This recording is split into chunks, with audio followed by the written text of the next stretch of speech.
O Salto 15 está de volta. Eu converso agora com a nossa dermatologista, a doutora Lilian de Luca Maciel, sobre um assunto que nos preocupa muito, tanto homens quanto mulheres, que é a queda de cabelo. Doutora Lilian, bem-vinda ao Salto 15. Obrigada. É uma queixa muito frequente, né?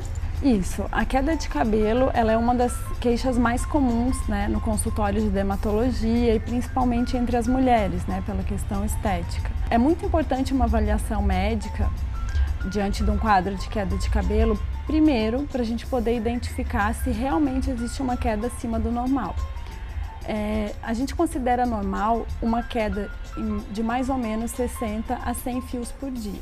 O couro cabeludo da gente apresenta de 100 a 150 mil fios. E eles estão sempre num ciclo, né, que passam por 3 fases. A primeira a gente chama de fase anágena, que é uma fase de crescimento. Depois o cabelo entra numa fase estacionada, que seria a fase catágena, e por fim na fase telógena, que é a fase de queda. Então é importante a avaliação médica porque muitas pessoas que acham que estão com uma queda acima do normal podem não estar com um quadro de alopécia, né, que seria a queda de cabelo patológica. Então, às vezes, investigando a causa de uma queda de cabelo, a pessoa acaba descobrindo outro problema que ela possa ter, né?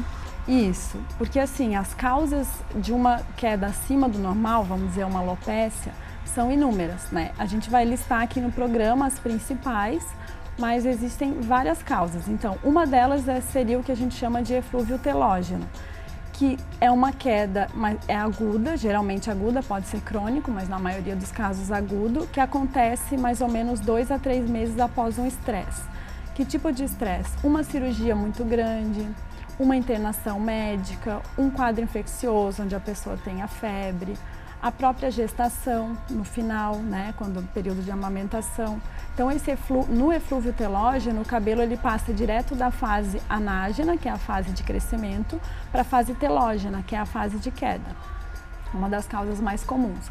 O bom é que ele é reversível. E quais são as principais causas de queda de cabelo? Então, além do eflúvio telógeno, nós temos outras. Por exemplo, algumas deficiências nutricionais, como anemia, deficiência de ferro, deficiência de algumas vitaminas, uma dieta muito restritiva, uso de algumas medicações, aí são várias, então o paciente tem que ser avaliado caso esteja usando alguma delas. Então a avaliação é importante porque você pode descobrir alguma coisa que o paciente às vezes nem está imaginando apresentar. Distúrbios da tireoide, distúrbios hormonais, todos esses podem estar se apresentando indiretamente através de uma queda de cabelo. E ela é identificada, qual o tratamento?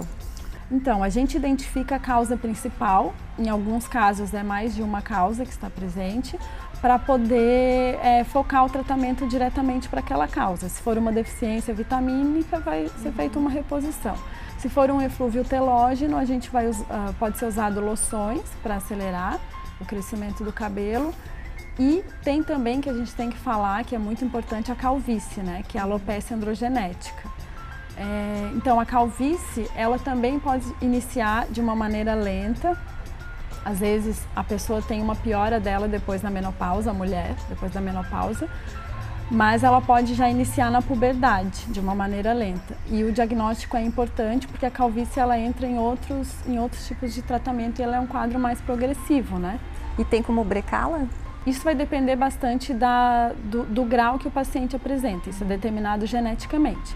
Mas pelo menos estacionar, a gente consegue. Isso, principalmente nos graus iniciais, né? Bom, agora a gente vai falar sobre alguns mitos e verdades, principalmente para as mulheres. A água quente, um banho muito quente, ele pode causar queda de cabelo? Então, a água quente ela pode causar ou piorar uma alteração que a gente chama de dermatite seborreica, que é um quadro inflamatório no couro cabeludo, onde o paciente desenvolve um vermelhidão, que é um eritema, né? A gente chama de eritema, e uma descamação. E a água quente ela piora tanto a dermatite seborreica como a oleosidade. Então, em função disso, pode agravar um quadro de alopecia. E lavar os cabelos todos os dias? Lavar o cabelo todo dia, com certeza, não causa queda de cabelo, né? Ele até, no caso de um cabelo oleoso, pode ser benéfico. Mas não tem como, lavando o cabelo, você não tem como piorar um quadro de alopécia. das outras, que não a calvície, e nem a androgenética, que seria a calvície. E os cabelos presos, o rabo de cavalo, as presilhas? Essa tração, se for feita de forma exagerada e contínua, pode causar uma alopécia que a gente chama de alopécia de tração. E essa alopécia, ela se dá geralmente na região aqui frontal, né? E em alguns casos, se for muito repetitiva, ela pode se tornar até numa alopécia irreversível. Então isso tem que ser feito com cautela. E com relação à química, as tinturas, os alisamentos?